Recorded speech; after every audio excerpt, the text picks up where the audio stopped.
All right, welcome to a bonus video of Too Pumped to Be a Podcast. Woo!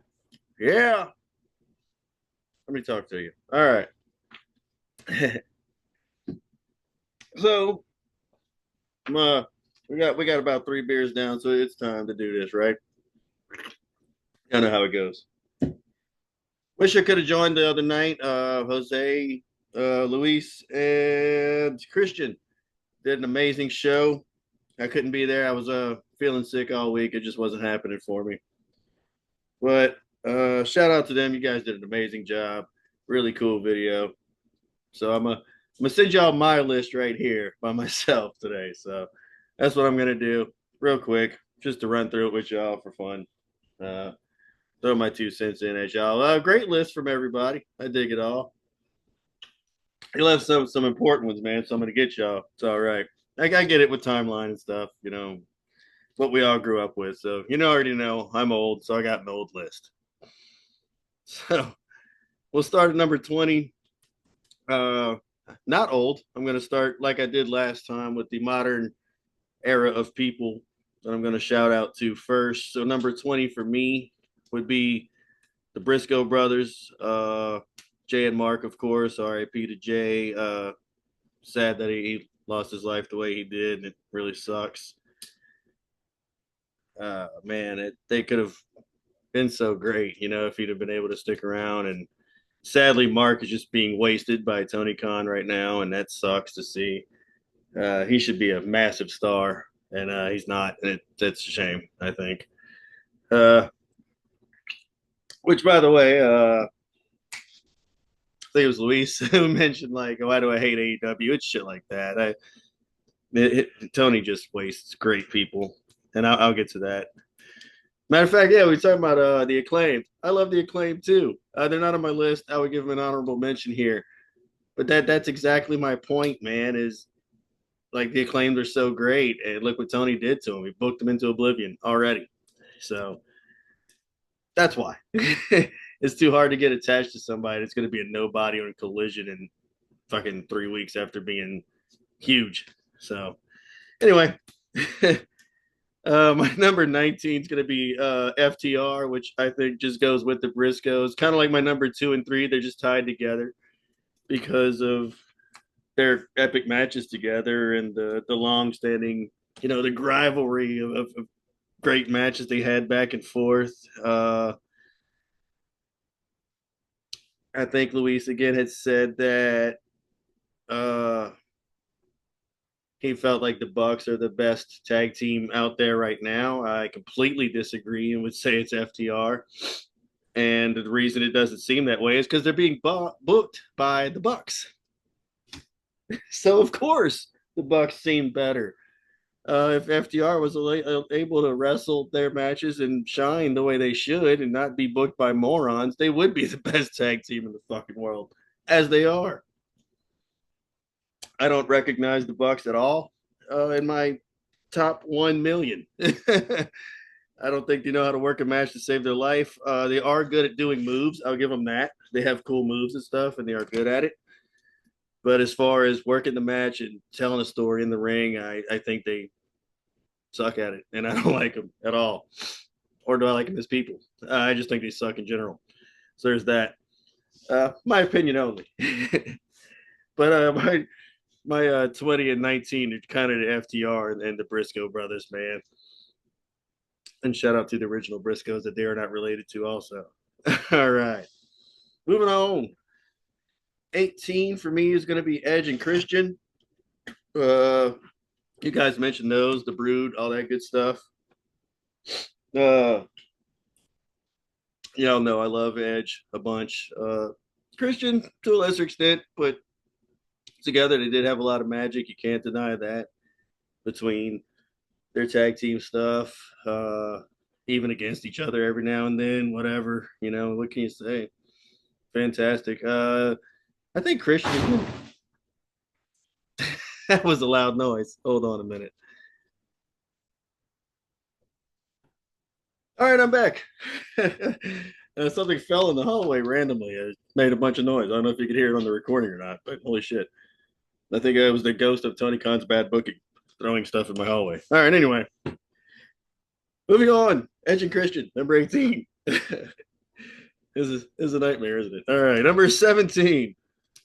I'm gonna go with the Skyscrapers.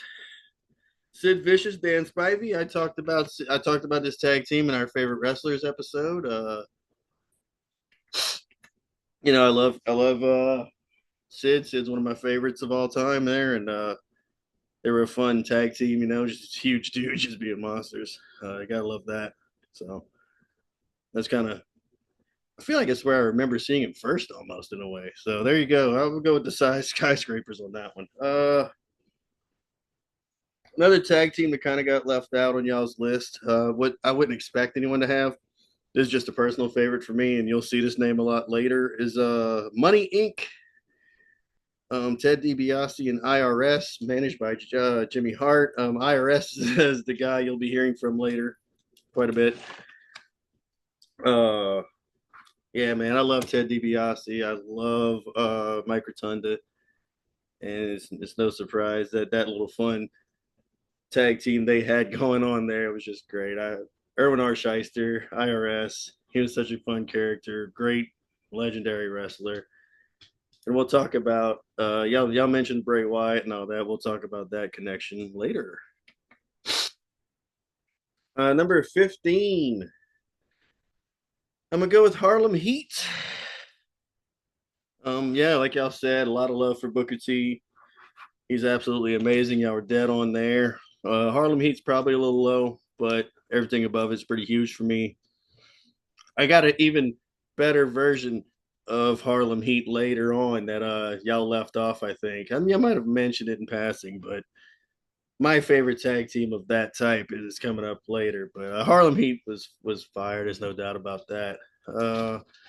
Again, as mentioned, number 14.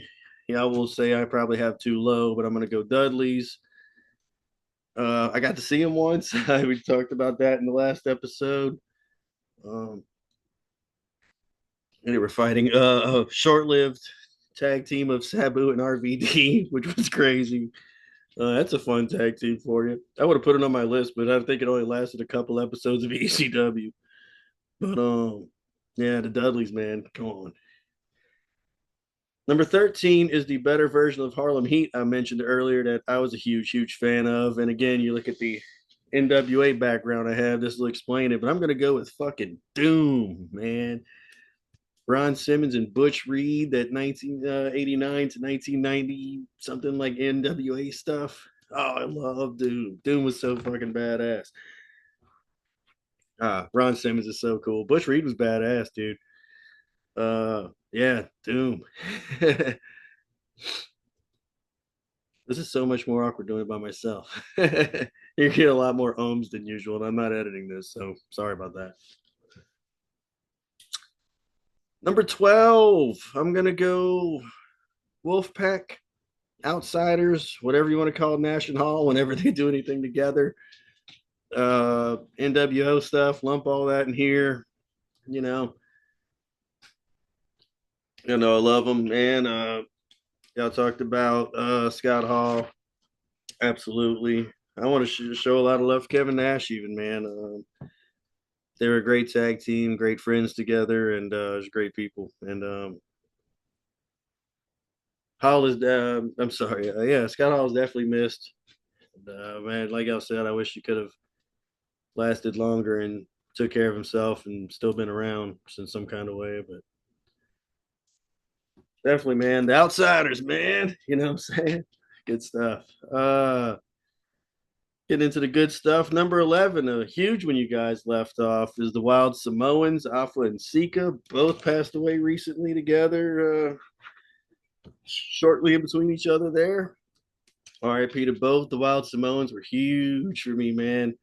Seeing them when they were young, when I was young anyway. And those dudes are scary, man. They were just crazy looking guys. And, we told the story about how they used to go to wrestling shows where they were from and want to beat people up because they thought it was real, and they had to kind of let him in on the secret. And from there, it's like, hey, you want to wrestle? So from there you get many legends. And yeah, the Wild Samoans was badass, man. That's left off of y'all's list, but I get it again with timeline and y'all's era and ages. I understand it being left off, but man, wish you could have seen him back in the day. In real time, it was amazing to experience those, seeing those guys on TV and stuff. And if you're not familiar, go watch the matches. They're pretty cool. Number 10. Oh, you guys, come on, man. Demolition, Axe and Smash, man. All right, look, they're like the probably dollar store GoBots version of the fucking Road Warriors, but I don't care. Axe and Smash kick ass. I love Demolition. They're one of my favorites for sure. There's plenty memes going around about is it Axe? Where this is the last match they had before leaving WWF, and he has the nice hair. That's good stuff, man. But yeah, Axe and Smash kicked ass, dude. Demolition. Come on, guys. All right. Number nine. Number 9 in the top 10 already. I'm gonna go Von Erichs. Kerry was my favorite. Kevin was amazing. I did get to see him on TV and stuff. I remember getting to watch them on TV. I'm old enough to have seen some Von Erich stuff. Towards the end, for sure. Their major stuff was probably a little before my time, but I did get to see some. I know my mom and all them were fascinated by those guys, and my family loved the Von Erichs, and how could you not? Agree, the Iron Claw movie's insane. To what I understand, they were talking about the movie and the brother that was left off, and I think they said they did it just because it got too redundant. There was no point in adding yet another one. And that's the crazy part of the story is you see what happened in there, and you walk out going, "There was more." It's not even as bad as it got. But for the sake of storytelling and getting along with it, they kind of left one off there. But yeah, the Von Erichs were badass, man. Great, great in ring. What can you say? Uh, awesome. Some really athletic for their early years there. A lot of people will say about old wrestling it was all headlocks and slow movement, but it's not necessarily true. And the Von Erichs were really athletic and did a lot of cool stuff for their time. Uh, Number 8, man, this is another huge one. I feel like got left off, man, and I get it. This might be a deep cut for y'all, if in a way, you're probably gonna, if anything, be like, holy shit, I forgot about those people. But my number 8 is the Fantastics. Man, I love these dudes, Bobby Fulton and Tommy Rogers. That's like old Mid South, NWA, WCW era stuff. Amazing dudes. In a way, I don't want to call them jobbers or anything because I don't think they were, but they were like an upper echelon of it. They won some titles along the way. I'm sure they had to have, but oh man, the Fantastics are so fucking good. Both Fulton and Rogers were fucking awesome, dude. If you like old school wrestling, man, those dudes are among the best in tag teams, like traditional tag team wrestling. Man, you don't get any better than any match those dudes are in. They know how to make it work. They know how to, get. They know one thing Jim Cornette always bitches about is the death of the hot tag, and getting that stuff going and getting the crowd into it and stuff, and that old school stuff like that. And the Fantastics were a great example of it for sure. Whew, we're going through this fast. It's all right. All right. Number 7. This is a deep cut, and I'm going to kind of put two together here because it's a lot of just the same people. I'm going to go Varsity Club and slash US Express type stuff. Varsity Club was a weird mix. This goes to my love of Kevin Sullivan, Mike Rotunda, also US Express was Rotunda and Wyndham, and that's where I was saying, if you don't know, Bray Wyatt was Wyndham Rotunda was his real name because uh, I think let's see, Mike Rotunda's his dad, and Mike Rotunda was married to Barry Wyndham's sister, I believe, something like that. So it's all family there, and hell yeah, he comes from a hell of a um, hell of a line there. And I love Varsity Club stuff, man. They had some cool matches. Varsity Club originally was managed by Kevin Sullivan, and it was Mike Rotunda and like Rick Steiner, I think. Later on, Dr. Death and Spivey again. And then they said US Express was Rotunda and Wyndham together. Those guys are just all that whole group of people were just family, man. They were all so close and worked with each other forever. Again, Kevin Sullivan, as I said in my into favorite wrestlers thing, is just huge for me, and he's so big, important behind wrestling stuff and behind the scenes stuff, and wrote so much stuff. And it's kind of funny to me. I love Varsity Club in particular because it's the gimmick is like these dudes are like college wrestler type dudes, which they actually were. Especially for Rick Steiner. I think maybe Rotunda. I'm not sure. I know some of those guys were, but they were also doing it in gimmick, and they were managed by Kevin Sullivan, who was still kind of doing the games master thing. So it's like, why are these college wrestling athlete dudes being managed by this like satanic wizard looking guy? It's goofy as shit, but I love it. Oh, it's funny. I love that stuff. But yeah, so I'm number seven. I'm kind of mixing the whole family of William Rotunda and Barry Windham and Mike Rotunda, Kevin Sullivan, all that stuff. You know the deal. All those dudes, man. Good shit. Speaking of Rick Steiner, number six is the Steiner brothers. Y'all did mention that. Needless to say, I think Christian had that on his list, if I'm not mistaken. I don't know if Luis, I don't know if you had it or not, but Steiner brothers, man, fuck yeah, classic wrestling. Those dudes are fantastic. Um, I love those old days of the Steiners. I didn't honestly. I didn't really like the Big Papa Pump shit later too much. I wasn't a big fan of that. He was funny. His the math promo you guys are talking about is fantastic, and his off the rails promos were fucking awesome and goofy. But overall, I don't know. He felt like he was too worried about his look and shit, and his in ring suffered. Uh, so that's my opinion. But the old Steiner brothers, if you want, again, you want good classic tag team wrestling as it's meant to be, pretty much the rest of this list will do it for you, except for number one, maybe. But number six, the Steiner brothers. All right, top five. Let's go. Top five. This is a huge one you guys left off. Come on. I know. I don't expect you to have it, but one guy was mentioned that is in this, and of course, number five for me, dudes I love that. Then he come out the sharp dress man. The fabulous fucking Freebirds, man.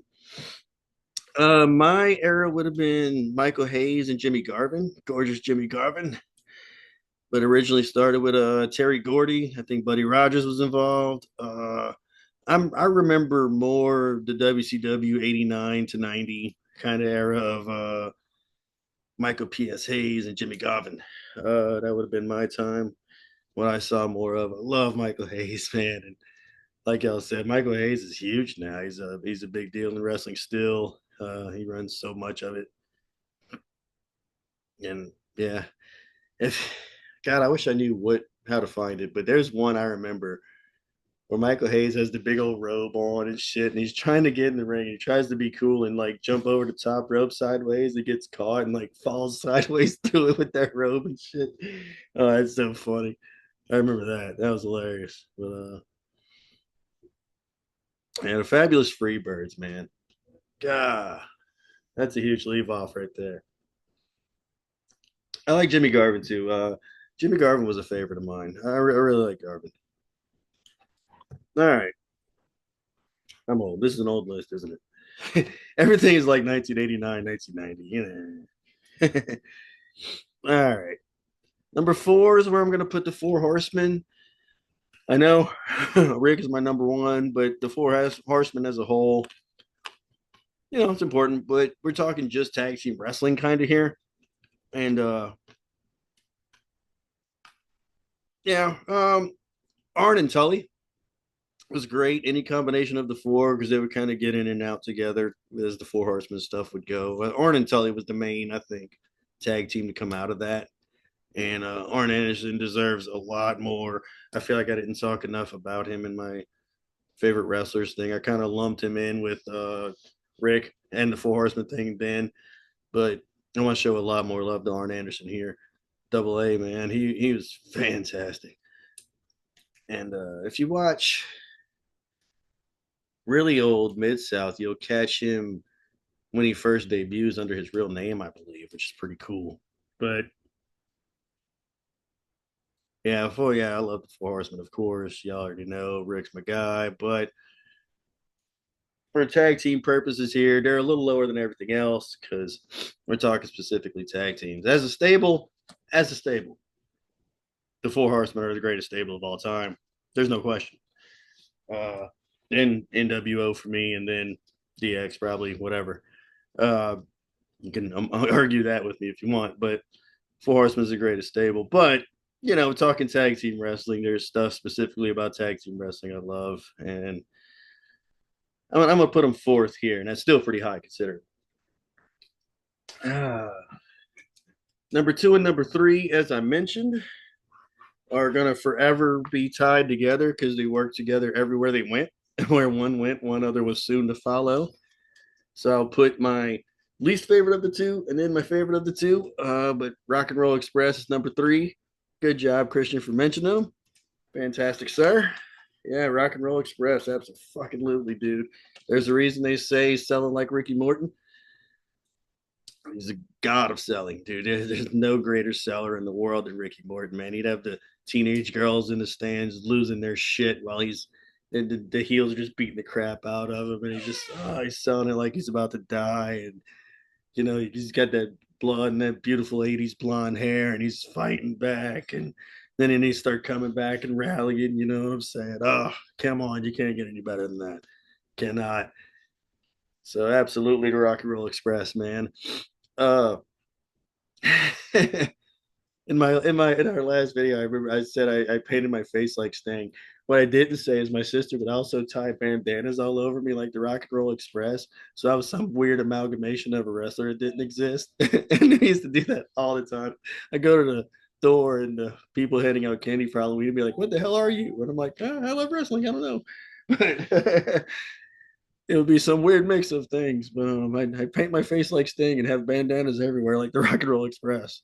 So that's a funny visual if you want to put that up in your head. But fuck yeah, man. Yeah, Ricky Morton, Robert Gibson, fantastic.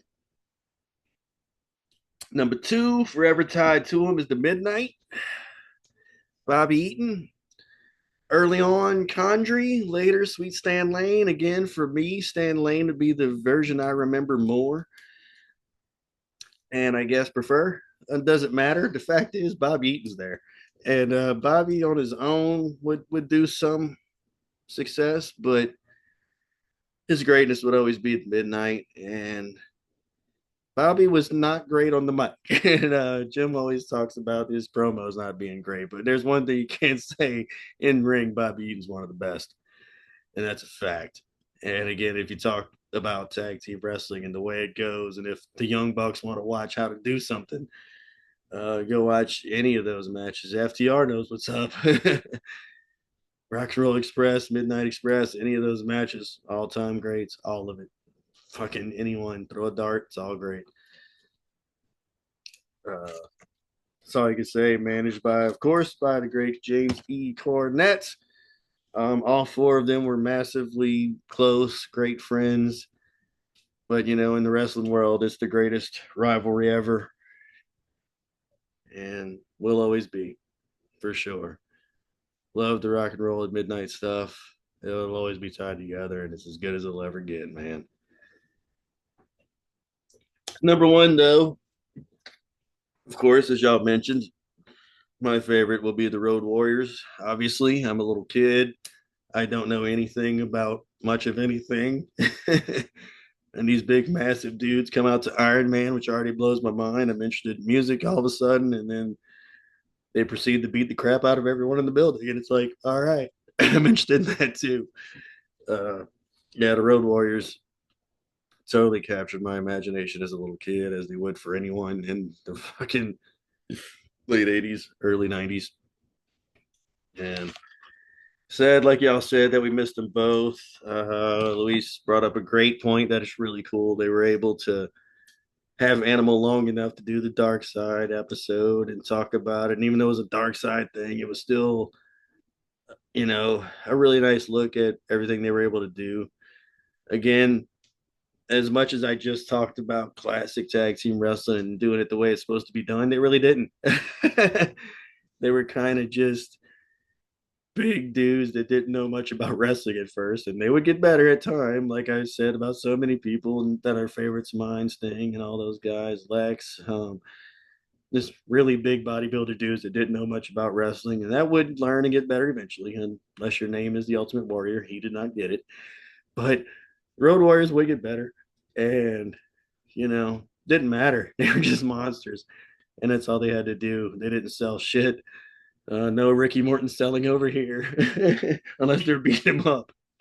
But it's the Road Warriors, man. What a force! So awesome. So that would be my top 20 had I been able to join. There's no way I would have made it to a 4 hour episode. I was feeling horrible all week, so that wouldn't have happened. So thanks to the guys who did do the show. All three of you were amazing. I can't wait to do an episode with y'all eventually. Hopefully it won't be 4 hours because I usually wake up at 4 in the morning for work. So that would be hard, but we'll see what we can do. And I appreciate you guys taking the time to do the show you did. It was fantastic. I got to listen to the show as a fan, and it was cool, So loved it. I listened to it all day today at work. uh, to address some of the side comments, y'all mentioned Jericho and me kind of hating on him. I don't. I don't think what he's doing super recently, like the learning tree and all that stuff. Jose just messaged me. I was trying to read it. I was on the screen. The super recent Jericho stuff sucks. It's awful. And like I said, they're chanting "Please retire" at the dude, not like out of that dastardly heel, but because his shit just sucks that hard. So it's not just me; it's a lot of people that recognize that what he's doing just fucking sucks. And I'm only saying that the long hair era is my favorite era. The stuff that came after is great. His short hair stuff is good too. The list and stuff, all y'all stuff that mentioned is great. Awesome stuff. I respect the shit out of him. And the first part of AEW he did was still pretty good. And I think his intentions originally with it was good. But instead of forcing it to get better, like Cody tried to and just gave up and left, I think he just kind of just said screw it and fell in and he's just collecting money. And I don't blame him. Getting a lot of money to just do whatever, but it sucks. I wish these guys that go over there would I would say I wish they would put more into trying to bring people along with them to learn. But the fact is, we've heard it before from Punk and all these other people. They don't want to learn. So that's what sucks, and that's why AEW's succeeding. I mean, it's making money. They got their TV deal and stuff, but it could be a lot better. And that's why I don't really like what they do for the most part. But uh, not hating on Jericho. I'm just saying what he does now has brought him down on my list compared to a lot of other people that I still have a lot of love for. So there's that. Just to clear that up. Also, you were talking about how Malenko, Guerrero, Benoit, and Angle, I don't know, that they were y'all's modern version of the Four Horsemen. For you is like your Four Horsemen. Cool, good stuff. I appreciate that. I can get it.